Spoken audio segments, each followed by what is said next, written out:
Semoga semuanya diberikan kesehatan ya. Untuk hari ini anak-anak akan belajar TIK atau Teknologi Informasi dan Komunikasi. Sekarang silakan anak-anak menonton video pembelajaran ini sampai selesai ya. Oke, terima kasih. Wassalamualaikum warahmatullahi wabarakatuh. Mengenal program pembuat animasi yaitu pivot ya. Ini contoh program pembuat animasi dan tampilan jendela pivot. Oke, lanjut. Nah, ini adalah contoh program membuat animasi ya. Contoh dari program membuat animasi kita lihat contohnya. Yang pertama pivot ya, pivot. Selanjutnya kita ada lihat pensil.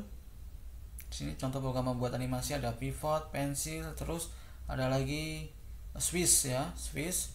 Selanjutnya ada flash ya. Tapi untuk program membuat animasi contohnya ada 4 ini. Tapi tidak hanya 4 ini, masih ada banyak lainnya ya.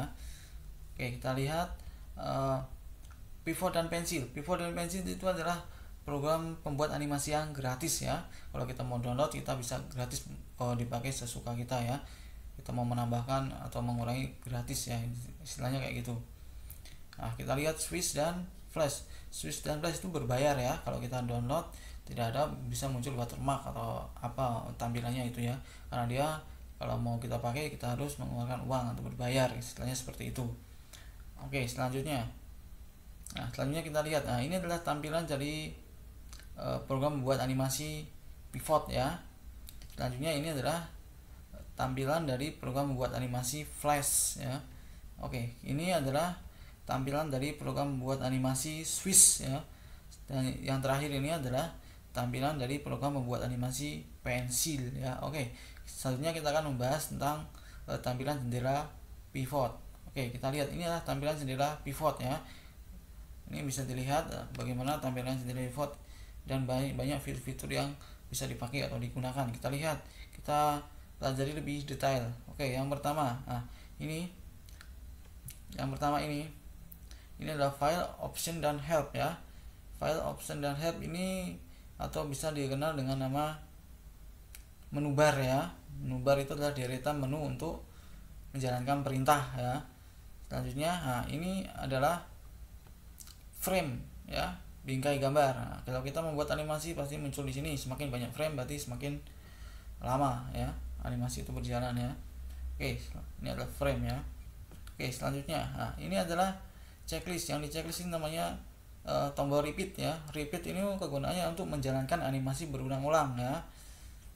Untuk menjalankan animasi berulang-ulang, untuk repeat. Selanjutnya ini adalah tombol play. Tombol play kegunaannya untuk menjalankan animasi. Oke, selanjutnya adalah tombol stop. Stop itu adalah kegunaannya untuk menghentikan animasi atau memberhentikan animasi ya, untuk menghentikan nanti atau menutup animasi. Oke, selanjutnya.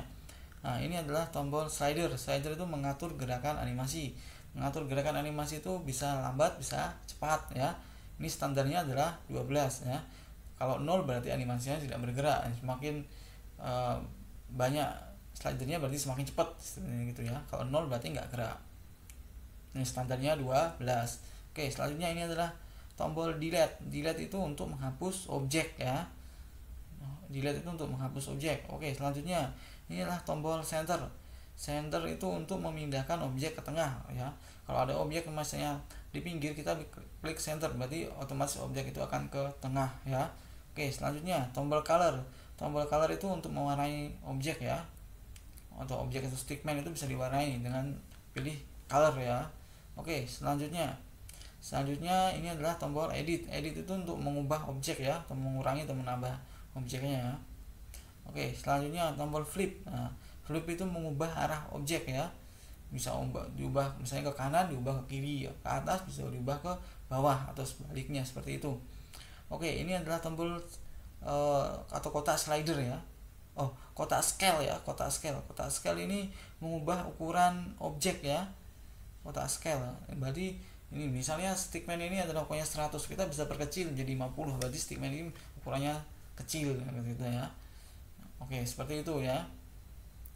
Mengubah ukuran objek atau stickman-nya atau objeknya atau karakternya seperti itu. Nah, ini ada tombol yang paling penting ini ya, next frame. Nah, kalau kita sudah membuat sebuah karakter, sebuah animasi, kita tekan next frame. Next frame itu berpindah ke frame berikutnya ya. Sini next frame. Next frame juga sama juga memperlambat gerakan animasi ya, sama juga, atau berpindah ke frame berikutnya. Sini frame-nya akan muncul di sini ya kalau kita tekan dari next frame itu. Oke, selanjutnya. Nah, ini adalah yang di kepala ini adalah titik merah ya, menjalankan sebagian objek. Ini bisa di kepala, tangan, kaki ya. Ini adalah menjalankan sebuah atau sebagian atau sebuah objek ya, seperti itu. Oke, ini yang di perut ini namanya titik orang. Titik orang itu menjalankan semua objek atau menjalankan seluruh karakter ya. Kalau kita bisa memindahkan, berarti memindahkan semua objeknya itu menggunakan titik orang. Nah, seperti itu ya. Oke, selanjutnya. Nah, ini semua sudah dibahas ya. Bagaimana tampilan dari jendela pivot dan kegunaannya untuk apa. Oke, selanjutnya. Nah, ini adalah format pivot. Bila kita menyimpan dalam pivot kita mau selesai membuat animasi atau membuat karakter, kita mau menyimpan. Nah, menyimpan di pivot itu ada, yang pertama format piv atau pivot ya, kepanjangan dari piv itu kepanjangan dari pivot. Pivot itu sendiri berbentuk file ya. Nah, itu sudah tidak bisa diapa-apain, bentuknya file ya, atau cuman kita bisa buka lagi, kita bisa edit lagi, itu piv ya, pivot ya, kepanjangan dari pivot. Oke, yang kedua ini berbeda lagi, dia adalah GIF ya, atau graphic interchange format ya. Graphic interchange format atau GIF itu adalah berbentuk dari animasi ya, bentuknya animasi GIF ya. Kita bisa kalau bentuknya GIF berarti kita bisa jalankan ya, kita bisa jalankan di browser, bisa di program player pun bisa ya, animasi GIF ya. Ini adalah contoh dari format di pivot ya, ada PIV dan GIF ya, ini ada berbeda.